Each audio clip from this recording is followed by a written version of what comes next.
So we finally have ourselves an agreement when it comes to the U.S. debt ceiling, although there are elements on both sides that aren't too happy about it. Hello everyone, Monty here, market analyst at IGUE, and this time around we're going to go ahead and start off by looking at the debt ceiling. Don't worry, we are going to look at other recent events, economic data, Fed speak, the usual fun stuff, but in this case, we got ourselves an agreement in principle when it comes to debt ceiling. In general, it's going to involve largely unchanged non-defense discretionary spending over the next 2 years. That's very important because that means that this drama that we've had, it's not going to resume this year, it's not going to resume next year, it's going to resume the year after that, or at the very least late next year, and that comes after next year's election. So that's seen as a relative positive for the financial markets because that means, well, it's one less headache to deal with at a time when we've been getting a lot of different headaches from different areas, especially because we got Fed tightening to. But the thing is, we still have to get it through Congress. The expectation is that we're going to get a vote this Wednesday, or I should say as early as this Wednesday. Treasury is expected to run out around June 5th, so hopefully there won't be any let's say anything larger than a speed bump between now and then, and that I can get through without any problems. So we do have futures moving a bit higher.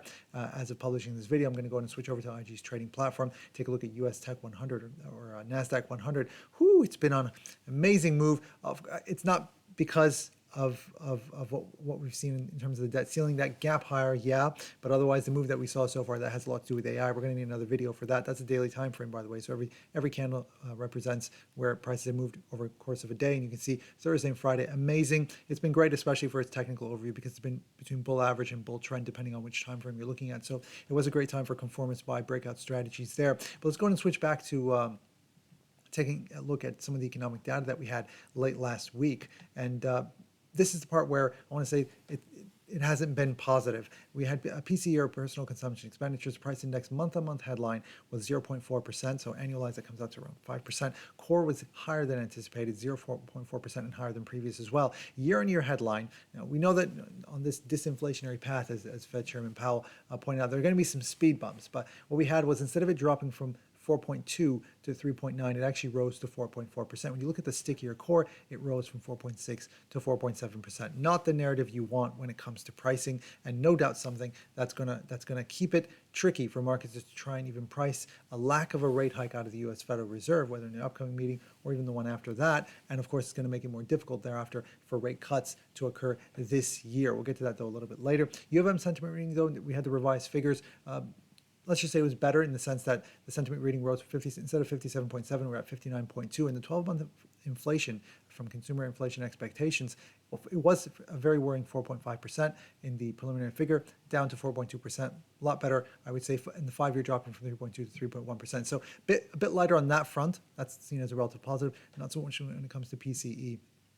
When it comes to Fed speak, now, before the PCE, you had Collins coming out saying we're potentially at or near the point where monetary policy can pause in terms of raising rates. You had Barkin saying that, okay, some businesses still say they need to raise prices. We know that. The goal is that, is it going to be less than what the inflation, what the Fed's target is going to be in terms of CPI. But interestingly enough, when it comes to Waller's comments prior to all that, which was on hike or skip, because the market narrative prior to last week was pause and then cut, or at least that's what markets kept on trying to price in. And of course, there were those attempts to price in rate cuts much more rapidly when we had the whole SVB, the regional banking crisis, so on and so forth. But Waller kind of shifted that narrative a bit and said that it's between hike, either raising in June or skipping until July. And for a brief period, markets were pricing a pause in June and then a rate hike in July, which of course would push out the first rate cut. But for now, according to CME's Fed Watch, we're looking at a by majority pricing in one last 25 basis point rate increase, and that we're not going to get the Fed funds rate below 5% this year. So there might be a rate cut later this year by a majority, but it's not going to take it below 5%, which means that we're basically it's going to feel like we're in a higher for a longer period, just because it's been so long that markets kept on anticipating rate cuts this year. Of course, if something breaks between now and then, that obviously can go ahead and shift the narrative. So what about when it comes to the week ahead? Aside from the vote, which I went through already, when it comes to the debt ceiling, that's obviously something that's going to be noted. We got U.S. non-farm payrolls, which is going to be on Friday. So if you're looking at some of the previous readings for December, I put it up backwards, though, from November all the way up to April, and you can see that aside from January's boost, we've been roughly within the 200 to 300K handle throughout this period. And the expectation for May is that it's going to be 180,000. Keep in mind, though, that all of these figures and the ones before it were all better than expected. So there has been this, we have been in this period where the numbers have always been stronger than expected, which means that the Fed basically has a lot of margin to continue that tough that tough talk and action against CPI, against the stronger inflationary prints. And that means that if it comes out stronger than expected, or if it remains relatively strong, it means the Fed can come out once more and they can talk tough and they can act tough. And that means that we can see a bit of a firming up when it comes to a rate hike in their upcoming June meeting, as well as firming up a little bit in terms of opening the door to either keeping it higher for longer, or even pricing in a little bit higher than that throughout. It all obviously depends on this NFP report, and then afterwards we do have one final, the CPI report, which is going to be the day before the FOMC announcement. And now, what about expectations when it comes to the other stuff that's going to be releasing at the same time? We've got the unemployment rate expected to rise a notch, 3.5%, well below what the Fed has in terms of a margin of, say, around 5%. So still has quite a bit of margin in terms of before being worried about that. Wage growth going to slow a little bit, instead of 0.5%, strong print last time around, to 0.4%, and little change when it comes to the year-on-year within the 4% handle. JOLTS, because of the holiday today, where both U.S. stock and bond markets are going to be closed, that's going to push out a number of items. It's going to push out the inventory readings, oil inventory readings, both API and EIA, a day out to Wednesday and Thursday respectively. But when it comes to labor data, so that's what we're talking about now, job openings is going to be pushed to Wednesday, expected to drop from 9.6 to 9.4, still significantly high, and ADP is going to be pushed out until Thursday. ADP's non-farm estimate, with the usual weekly claims and challengers job cuts. What about some of the other items that we're going to have to note? We've got manufacturing PMIs on Thursday, S&P Global and ISM for the US, both of them expected at sub 50.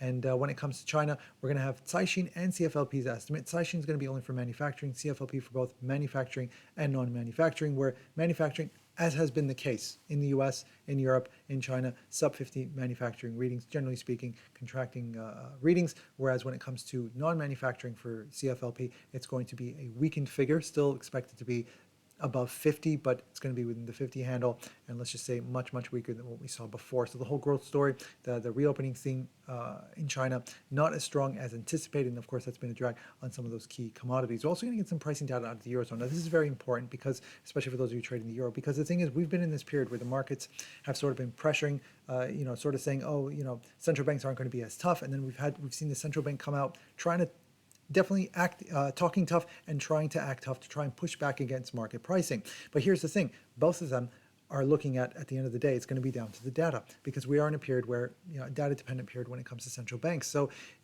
markets can price all they want, central banks can turn around and try and respond accordingly to try and keep the market pricing in a certain range. But at the end of the day, it really comes down to the data. If CPI is still going to be hot, if you still have a sticky core in the case of a harmonized index of consumer prices, year on year, the headline 7 to 6.3%, a welcoming sight, but core from 5.6 to only 5.5%. And of course, if it comes out hotter than expected, like we saw with the Bank of England, where markets automatically jumped in at the time and started pricing in about 50 basis points extra in terms of rate hikes, and a terminal rate that's 50 basis points higher than they initially anticipated out of the Bank of England. So this market pricing can definitely change based on what CPI is going to be, and that's the reason why it's always going to be important. No matter what market thinks, no matter what central bankers say or do, it's really going to matter what happens on the inflationary front and what these figures suggest. Are we looking at a stickier battle, or a much tougher battle? 9%, taking it down from 9 or 10% down to 6 or 5%. That was always seen as a relatively easy battle. The harder one is taking it from 5 or 4% down to the target of 2%. That's going to be the issue. Also going to be Australian CPI on Wednesday. And with that in mind, I want to thank you guys so much for joining us. As always, happy ticks.